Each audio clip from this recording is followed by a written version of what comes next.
Hello everyone, welcome to my another blog. এখন আমি চলে এসেছি আজ মহানন্দা নদীতে। আমাদের এই মহানন্দা নদীতে এটা হচ্ছে বাম্বু ব্রিজ বলা হয় এটাকে। এই বাম্বু ব্রিজ আমাদের ভেঙে গেছে সামনে, দেখুন এই পুরো কচুর প্রেশার পড়ে একদম বাম্বু ব্রিজ শেষ। হ্যাঁ, কচুরি পানা যেটাকে বলা হয় বাংলা ভাষায়, আর আমরা বলি কচু বলি আমরা আমাদের ভাষায়, ঠিক আছে। দেখুন এটা আটকানোর চেষ্টা করা হচ্ছে, কিন্তু আটকানো যাবে না। এদিকেও রশিদ আটকানো হয়েছে, যদি ভেঙে যায় সেটাকে একদম আবার ব্যাক নিয়ে আসা হবে, তার জন্য এটাকে দড়ি দিয়ে বাঁধা হয়েছে।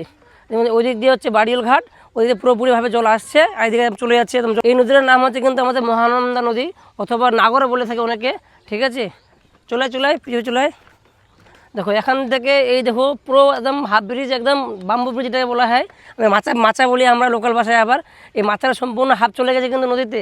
এই আটকে থাকার কারণটা হচ্ছে মেন হচ্ছে কি দড়িতে বাঁধানো আছে। এই দড়ি না থাকলে পরে থাকতো না, কিন্তু চলে যেত একদম পার হয়ে একদম মাধবপুর বলে যা একদম মালদা চলে যেত। যাই হোক, আমরা এখন ড্রোনের মাধ্যমে ফুটে নেওয়ার চেষ্টা করবো। তো ড্রোন দিয়ে আমাদের এই নদীটা এখন কেমন লাগছে উপর থেকে পাখির চোখে, চলুন আমার পাখিটাকে বার করা হচ্ছে।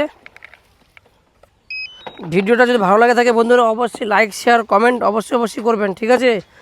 আপনাদের সাপোর্টেই আমি কিন্তু একটু আগাতে পারবো। আপনারা সাপোর্ট না করলে কিন্তু আমি কিছুই হতে পারবো না।